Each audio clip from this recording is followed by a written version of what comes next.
Hello friends, welcome back to Digitalk.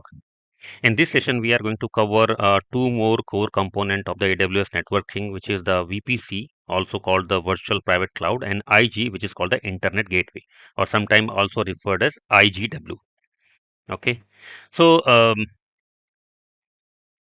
so now if you have some knowledge of cloud, okay, and then you have some experience on cloud, then you are aware about that one. But if you have do not have any experience on cloud, okay, then let me tell you that the networking has a very great importance in the cloud. Okay, so that means if you are going to work in the cloud, okay, or you're planning to learn the cloud, okay, then you should have some basic understandings of the network.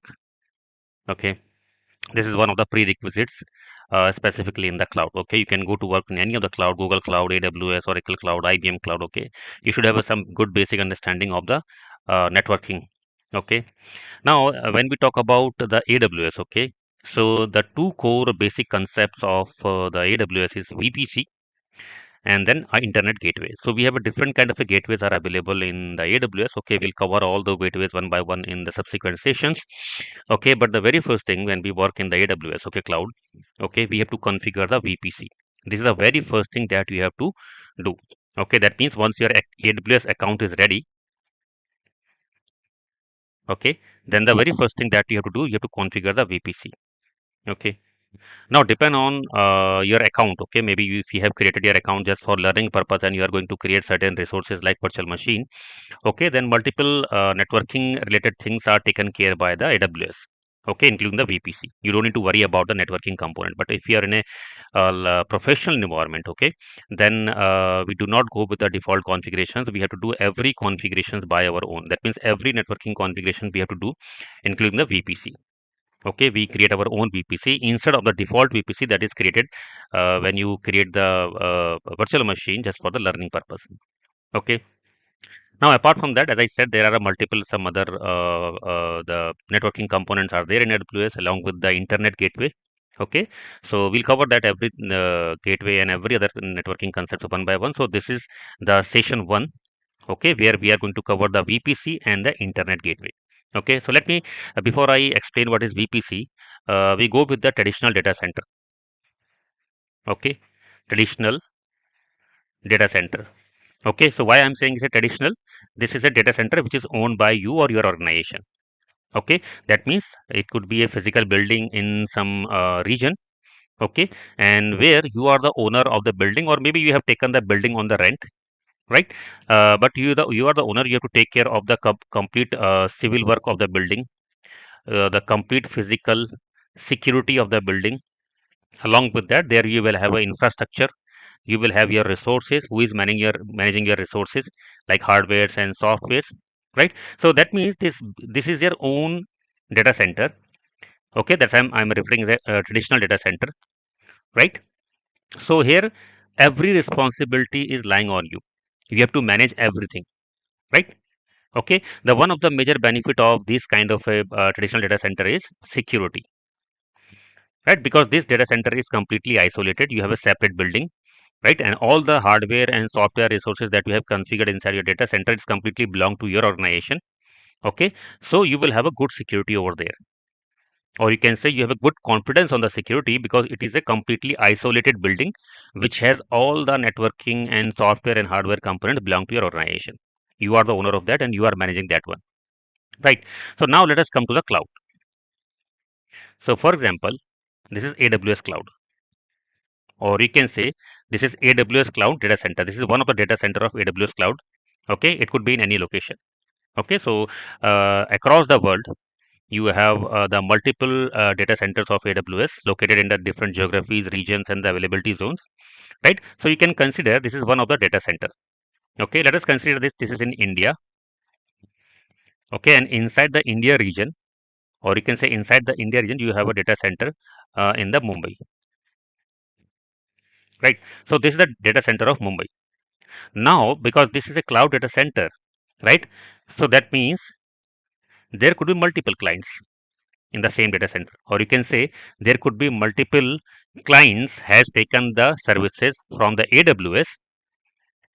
Okay, and for every client the services are inside the same data center. I'm taking the example of Mumbai in India. right? So now here, if we compare it with a traditional data center where the complete building belongs to you and you are the owner of everything, civil work, physical security, infrastructure, software, resources. Now you are in the cloud. Okay, that means in a single data center there are multiple clients: client 1, client 2, client 3, client 4, client 5. There could be multiple number of clients in a single data center, right?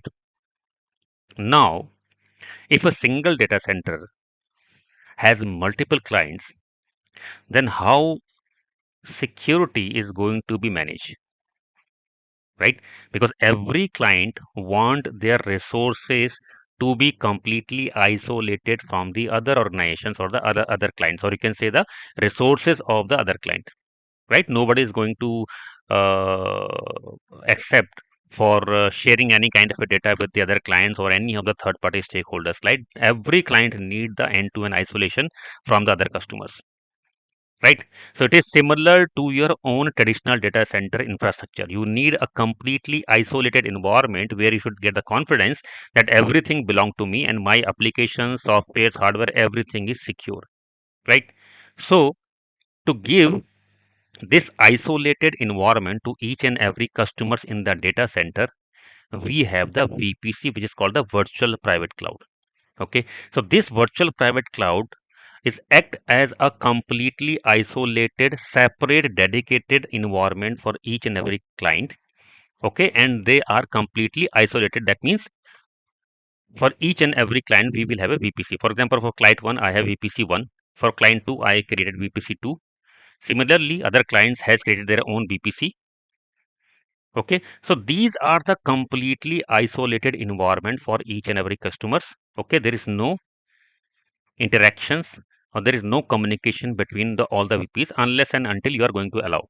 It also possible that you are using multiple services for the different clients and they want to interact with each other. So for that we have an option called VPC peering.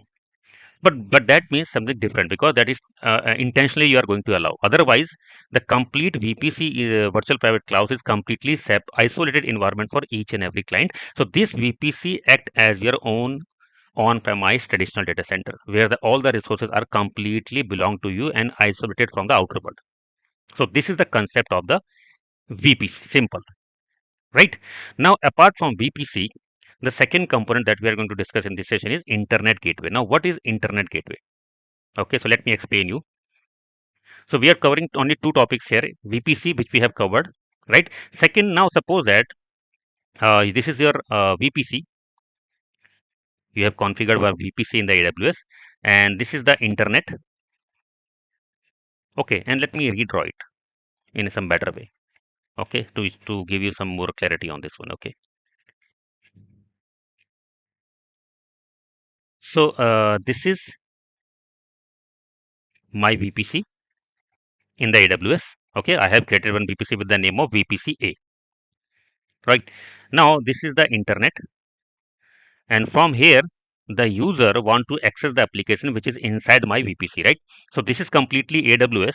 You can consider this as AWS. There could be other VPCs for the other client, right? And this is my VPC. And now my client is want to access the application which is inside my VPC in the AWS, right? So for any kind of a traffic from the internet, or also you can say from the public network, okay, all the traffic in and out inside your VPC, it is happened with the help of internet gateway. Okay, that means if your applications want to interact with the outer world, or maybe the clients accessing your application from the outer world.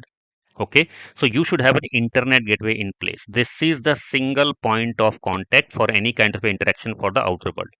So that means when we create the VPC and if we want our application to be accessed from the internet, then definitely we need the internet gateway, and this is specifically for the internet, which is a public network, right?